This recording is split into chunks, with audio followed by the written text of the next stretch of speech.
અમદાવાદ મહાનગરપાલિકાએ રિવરફ્રન્ટ પર convention culture and business centre બનાવવાનો નિર્ણય કર્યો છે, જેનો અંદાજિત ખર્ચ 500 કરોડથી વધુ મનાઈ રહ્યો છે।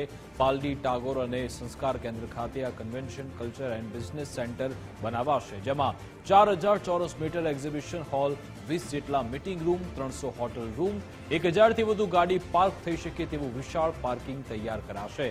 આ ઉપરાંત 500 લોકો બેસી શકે તેવું થિયેટર ડોમ પણ તૈયાર કરાશે। કરીએ કે કન્વેન્શન કલ્ચર સેન્ટરની અંદર તો અહીંયા આગળ એક્ઝિબિશન હોલ બનાવવામાં આવશે। તેની અંદર 4000 ચોરસ મીટરનો એક્ઝિબિશન હોલ, કન્વેન્શન હોલ હોય, મીટિંગ રૂમ હોય, પરફોર્મિંગ આર્ટ થિયેટર, જે આપણે વાત કરીએ કે કલાકારો છે એમને પોતાનું પરફોર્મ કરી શકે એ માટે આર્ટ થિયેટર 1500 વ્યક્તિ બેસી શકે અને આપણે વાત કરીએ કે પ્રોગ્રામ માણી શકે એ માટેનો આર્ટ થિયેટર બનાવવામાં આવશે। થિયેટર અને ડોમ 300 થી 400 વ્યક્તિ બેસી શકે એવો એક ડોમ બનાવવામાં આવશે, જેમાં થિયેટરની પણ વ્યવસ્થા હોય।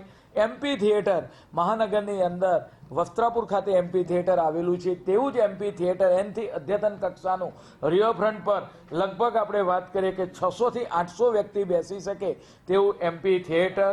કલ્ચર પ્લાઝા, અલગ અલગ પ્રકારના જે કલ્ચર આવેલા છે 5000 ચોરસ મીટર જગ્યાની અંદર એ બનાવવામાં આવશે।